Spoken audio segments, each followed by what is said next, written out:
Welcome back to Citizen One, exploring our urban future. I'm Douglas Stuart McDaniel.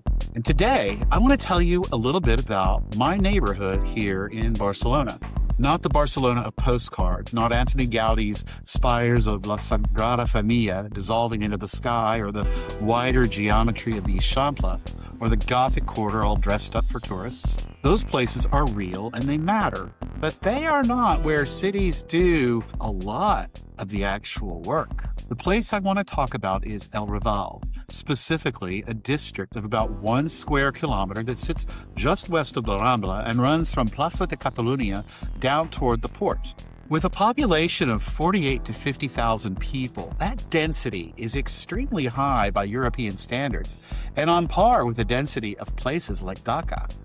Denser than Manhattan and roughly double Paris city average. El Raval is one of the 4 neighborhoods of the larger district of Ciutat Vella, or the Old City.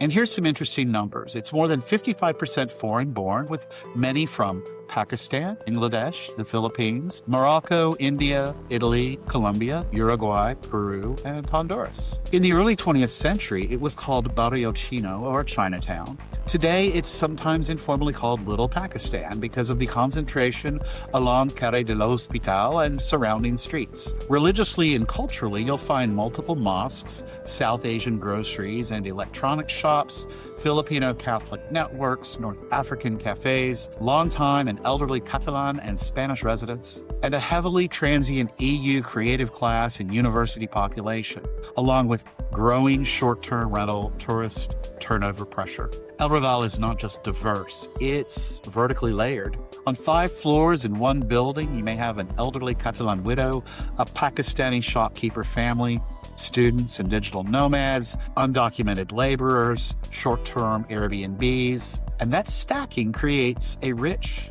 and wonderful intensity. The district is anchored by a medieval hospital, a market that has been feeding the city since the 13th century, and an opera house that was bombed or burned 3 times and was rebuilt on the same address each time. Within that corridor, you can trace almost everything a city is actually for. How it absorbs labor, manages illness, performs culture, feeds its people, and quietly catches whoever falls. I live here on Carré de les Cabres, the street of the goats, which is either charming or accurate depending on my mood. These next 3 episodes in the Citizen One podcast are going to stay close to home here in Barcelona and in El Raval, walking distance.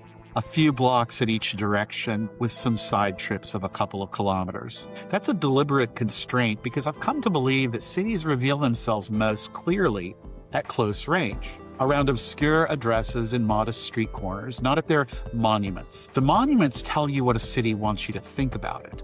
The street corners tell you how it actually functions. And this first episode traces the history of this corridor, the market, the hospital, the opera house, and what it means that they ended up in the same few blocks. The second follows what happens when you disturb the ground 2 blocks from my apartment, and the city's entire biography starts surfacing. Medieval ships, Roman battlefields, anarchist bunkers, hospital cemeteries. And then the third contracts to the most intimate scale of all, the kitchen and the market, and what it means when a city provisions its people well enough that cooking stops being an act of self-sabotage. 3 episodes, 1 neighborhood, close range. What connects them is a single question. What does it look like when urban systems actually work? Not when they're celebrated or curated or marketed to visitors as live, work, play, but when they're simply functioning quietly in the background of daily life, doing the job people who live inside them need done. Now, let me start by saying Barcelona is not a perfect city. No city is, but it is a legible one. It has layers it doesn't hide, and infrastructure it hasn't aestheticized beyond recognition. It manages its history without either freezing it behind glass or bulldozing it for the next project. It tends to nurture its people at human scale and has, over centuries, developed a particular competence at absorbing pressure. Demographic, cultural, economic, and continuing forward without pretending the pressure was never there. That urban competence is what this mini-series is about. We're not here today for the landmarks. We're here to read how it functions. So let's get started. I want to talk about how El Raval operates inside as the city's zone of pressure. Because I've inhabited a lot of cities around the world, and I've learned something the hard way. Cities rarely reveal themselves at those famous monuments. They reveal themselves around obscure addresses in modest street corners. I live here in Barcelona on Carrer de les Cabres in El Raval, a few steps off La Rambla, near the seam of where La Rambla de San Josep transitions into La Rambla del Capuchin. On a map, it doesn't look like much of a distinction from the Gothic Quarter on the other side of La Rambla. But if you look at how cities actually work, how labor, culture, illness, ambition, performance, and survival overlap, this is one of those places where, yes, everything compresses. Now, this is not a definitive portrait of El Raval or a comprehensive history, but it's a reading of one corridor through the passage of time, a field study in urban literacy. And none of it erases what El Raval also is. A culturally rich, lived neighborhood with families, loyalties, and daily routines that exist along everything I'm about to describe. Sometimes El Raval gets pretty scruffy reputation, and that, I think, is really oversimplifying a complex district. The word Raval derives from the Arabic rabad, used across Al-Andalus and the medieval Iberian South to denote urbanized suburbs beyond a city's walls. These were zones of labor, logistics, care, and circulation, often markets and workshops, travelers, hospitals, verterias, and people whose presence was necessary, but not always convenient. That word alone matters because it reminds us of something easy to forget. Barcelona absorbed Arabic administrative language without ever being governed under Muslim rule. Unlike cities like Valencia or Zativa, which fell under Islamic governance for centuries, Barcelona remained north of the frontier. Muslim armies reached the region briefly in the early 8th century, but the Carolingians reclaimed the city in 801 and folded it into the Marca Hispanica, a militarized buffer zone between worlds. And that frontier status shaped everything. Barcelona became a fortified city obsessed with walls and thresholds. What didn't fit inside them, functionally, socially, or morally, was pushed outward. The land west of the medieval core became exactly what Rabad describes, a necessary exterior. That same etymology runs through La Rambla itself. That name comes from the Arabic Rambla, a sandy riverbed or wadi, a seasonal watercourse. Before it was a promenade as it is today, La Rambla was a drainage channel, carrying floodwater from the Colserola Mountains toward the sea. A soft boundary where water moved, waste flowed, and the city managed what it could not contain. Like Raval, the word survived because the function it described never stopped being needed. El Raval began as farmland supplying the city with food. By the Middle Ages, it had accumulated the institutions cities prefer not to keep too close. Hospitals, convents, charitable houses, hostels, slaughterhouses, warehouses. The Hospital de la Santa Cruz, founded in the early 15th century, anchored this role physically and symbolically. Care, illness, and death belonged here, not as failure, but as deliberate placement. This was not marginal land in the economic sense. It was central infrastructure, held at arm's length. But as Barcelona grew, density increased rather than spreading outward. By the 18th and 19th centuries, El Raval had become one of the most crowded urban districts in Europe.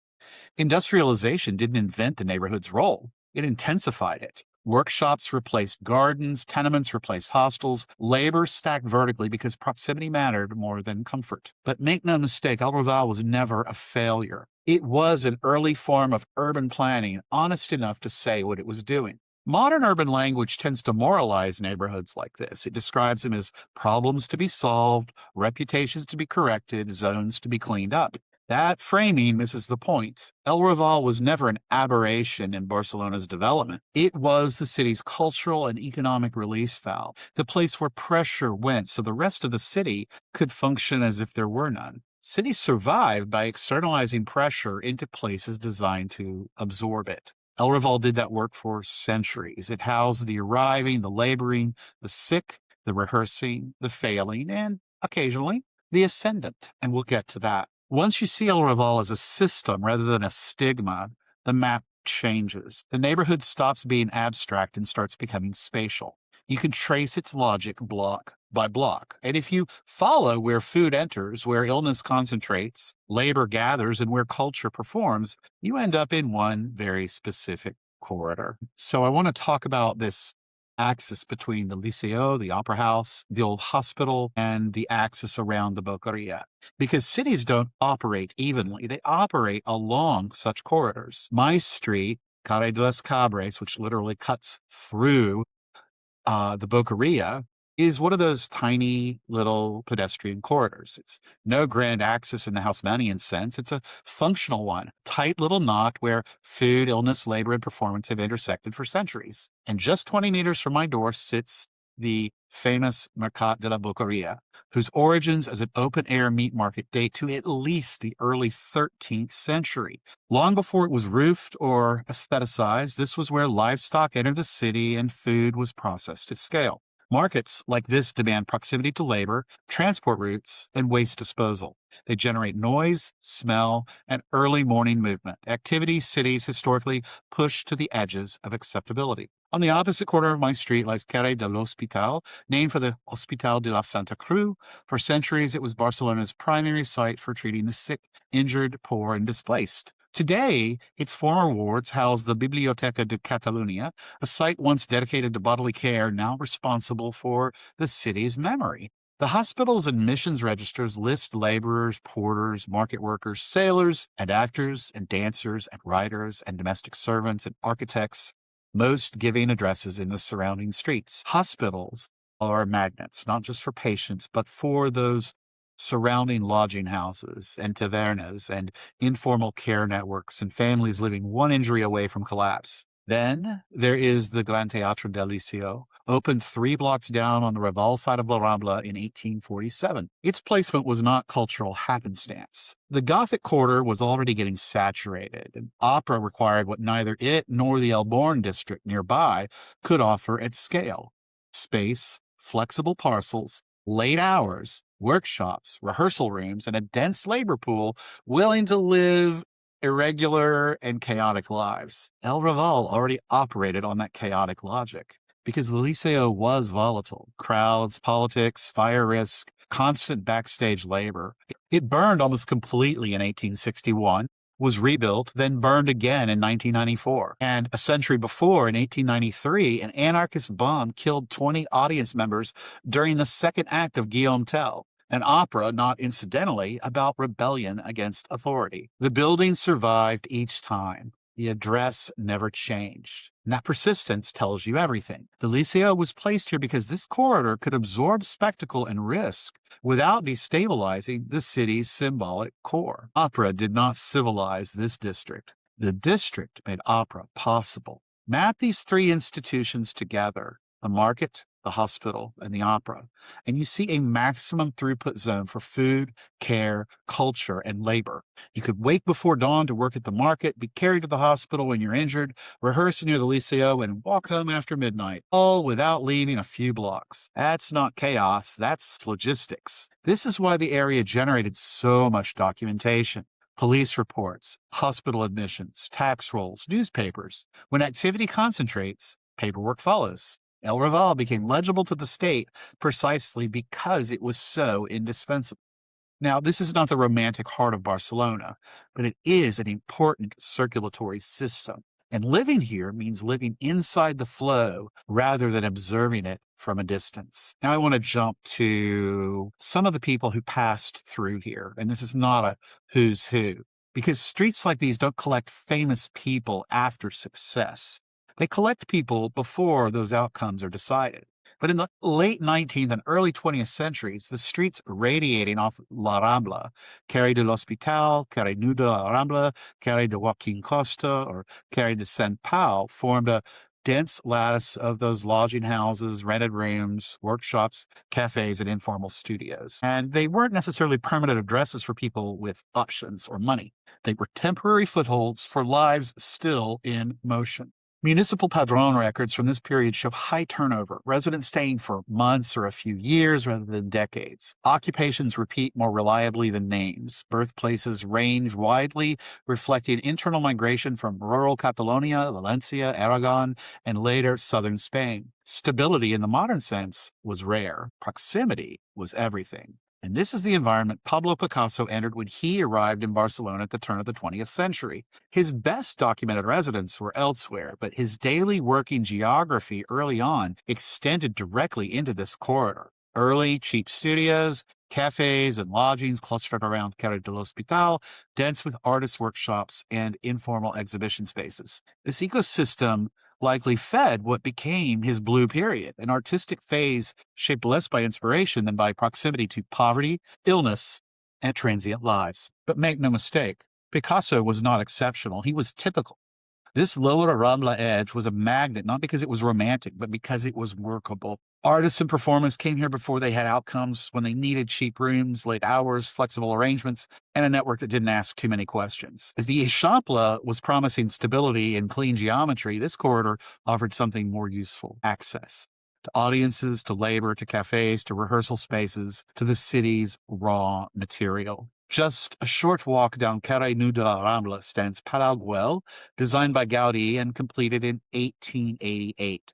Commissioned by the industrialist Eusebi Güell, it was placed deliberately at the edge of Raval rather than in the orderly Eixample, like Casa Batlle, for example. Güell was wealthy enough to withdraw into cleaner streets. He chose proximity instead, placing elite patronage inside the city's densest circulation zone, steps from the Liceo, the market, and the labor that sustained both. And I doubt this was charity or eccentricity. It was an acknowledgement that culture and risk don't thrive at a distance from each other, within a few blocks. Industrial wealth being translated into architectural experimentation, high culture staged nightly at the opera, artists living cheaply within walking distance of rehearsal rooms, and an invisible layer of labor sustaining the entire system from below. These were not separate worlds arranged neatly across the city. They were being stacked tightly together, each dependent on the others, sharing the same streets and the same constraints. Most residents here left behind little celebrated work. They appear briefly in the archive, a census line, a hospital ledger, rental records, and then disappear. But every so often, the pressure in a place like this concentrates so intensely that the city fixates on a single figure and lets her stand in for everything it doesn't want to examine structurally. But El Raval had one of those figures, because every neighborhood that sits long enough at the intersection of fear and necessity eventually produces figures who become shorthand for the city's anxieties. In El Raval, one of these figures was Enriqueta Martí, a woman history remembers as La Vampira del Raval. The nickname stuck because it was useful. It allowed the city to condense anxiety, poverty, child mortality, gender transgression, and class guilt into a single monster. The reality is more unsettling and more urban. Enriqueta Martí lived and operated within the same tight corridor around Carrer de Joaquín Costa and Carrer de l'Hospital, dense with those boarding houses, informal labor, sex work, childcare arrangements, and women surviving outside formal employment structures. It was tough. These streets were also under heavy surveillance because proximity to markets, hospitals, and vice economies attracts institutional attention long before it attracts understanding or compassion. She was arrested in 1912 after her neighbors reported suspicious activity involving children. Police searches uncovered disturbing material. The press transformed this quickly into a narrative of ritual murder, child trafficking, and occult practices. Newspapers amplified her story with enthusiasm. The public responded with horror and relief. The monster had been captured. But here's the part that matters for understanding El Raval. Much of what Martí was accused of was never proven in court. She died in custody in 1913, before trial, reportedly beaten by other inmates. So what survives is not her verdict, but an archive of police reports, hospital records, sensationalist journalism, and a mythology that grew precisely because the city needed a container for something it was refusing to face directly. Here's the fact. Early 20th century Barcelona had staggering child mortality. Informal adoptions, child labor, wet nursing, and exploitation existed in gray zones created by poverty and migration. Women without husbands or institutional protection survived through combinations of caregiving, sex work, begging, and informal medicine. Some crossed lines. Many were blamed, though, for systems they did not create. Enriqueta Martí became infamous not simply because of what she may have done, but because she was visible. El Raval's density ensured visibility. Hospitals generating records, police patrolling aggressively, and journalists mining the neighborhood for stories confirming those middle-class fears about that district west of La Rambla.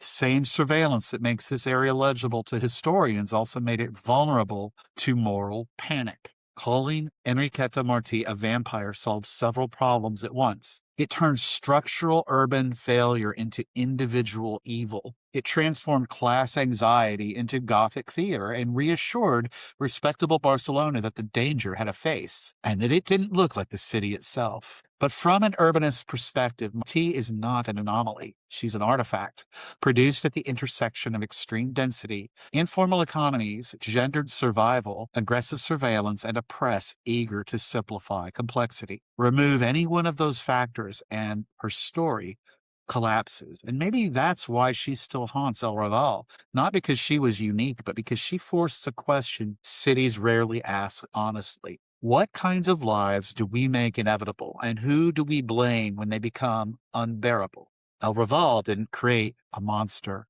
It does expose systemic failure. So the city converts structural strain into individual evil, then preserves the story because it was easier to remember than take responsibility. That asymmetry still shapes how the area is remembered, but it also points towards something else. A moment when the mythology worked in reverse, when the city's most celebrated figure passed through the same infrastructure it reserved for everyone else, and nobody recognized him. It was June of 1926 when Barcelona failed to recognize one of its most celebrated figures. It was Antoni Gaudí himself, by then the most famous architect in the city, the mind behind buildings that would define Barcelona's global identity, was struck by a tram while crossing the Gran Via. He was 73 years old. He was walking alone, dressed plainly, and carried no identification. So witnesses assumed he was a beggar. Passers-by hesitated, some ignored him entirely. A policeman eventually intervened and had him transported to a hospital. Here is the detail that matters. He was taken to the Hospital de la Santa Cruz, the same medieval institution that had served those laborers, migrants, the poor, and the injured of El Raval for centuries. Gaudí was admitted as an unidentified man, not as Barcelona's great architect, not as the designer of Palau Güell or Casa Batlló, just blocks away, not as the builder of La Sagrada Familia, the new cathedral rising above the city. Just another guy, just another body. He remained there 3 days before friends and colleagues identified him.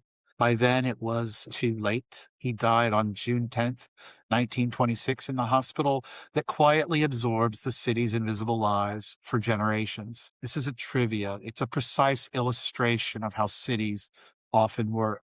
In moments of crisis, identity collapses into physical appearance. Systems respond not to legacy, but to legibility. Antoni Gaudí, stripped of every marker of class and recognition, passed instantly into the same institutional channel as dock workers and market laborers. The same hospital, the same beds, the same bureaucratic logic.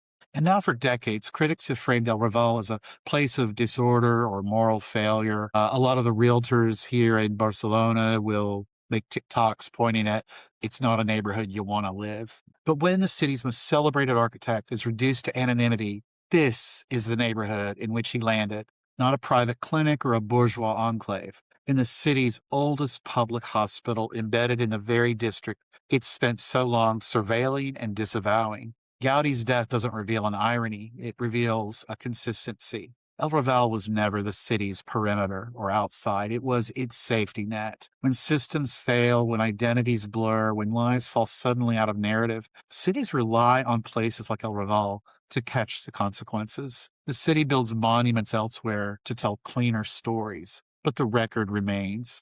Gaudí entered the archive here the same way thousands of others do, through injury, anonymity, and care administered without ceremony. Cities remember their icons, they depend on their margins, and when the distinction collapses, the margins often tell the truer story. So living in El Raval today doesn't feel like I'm inhabiting either a ruin or a revival. It feels like I'm inhabiting an urban system that never stopped running. From my balcony, the same circulation that has defined this area for centuries continues. Those deliveries before dawn, the market workers moving with purpose, nightlife dissolving into morning routines, Catalan and Spanish lovers shouting at each other for 20 minutes and then loving each other passionately. Tourists drifting through without understanding what the hell they're passing through. Residents who know exactly where they are and why. The aesthetics haven't changed. The function hasn't. This is still a place where proximity matters more than polish, where people live close to work because time is a constraint, where anonymity remains a form of insulation, where the city's cultural performance, now globalized and monetized, rests on labor that stays largely invisible. What's different now is not the role of the neighborhood, but the language used to describe it. Urban renewal frames places like this as problems to be solved. Gentrification reframes them as authentic once the risk has been partially mitigated. But both of those narratives miss the point. El Raval is not in some transitional phase on the way to something better. It's a permanent urban function. The same forces that once routed farmers and porters and performers in the sick through these streets now route service workers, migrants, artists, and gig labor of a global digital economy. The names change, the paperwork changes, but the surveillance continues, and the logic still holds. Living here sharpens my perception about what a city is. Noise stops reading as disorder and starts reading as signal. Density stops feeling like congestion and starts feeling like compression. Turnover stops suggesting instability and starts suggesting improved circulation. Cities love to celebrate their monuments and sanitize the margins, but when something breaks, when someone falls, when identity collapses and systems overload, it's places like El Raval that absorb the shock. That was true when the city failed to recognize Antoni Gaudí. It was true when Enriqueta Martí became the container for collective urban fear. It is still true now in quieter, more bureaucratic ways. El Raval is not Barcelona's shadow district. It is one of its load-bearing structures. Urbanism fails when it treats neighborhoods like this as anomalies. One day, I might pull every record tied to this address down at the Biblioteca de Catalunya, if I can, and reconstruct the households, the trades, the injuries, the arrivals, and the departures. But I don't need that data yet to understand what this place has always been doing. The city is already telling all of their stories. You just have to live close enough to listen to them. And that's the first episode in a series of 3 about my close love and affection for this particular district of Barcelona. I'm Douglas Stuart McDaniel, and this is Citizen One, exploring our urban future. Thanks for joining.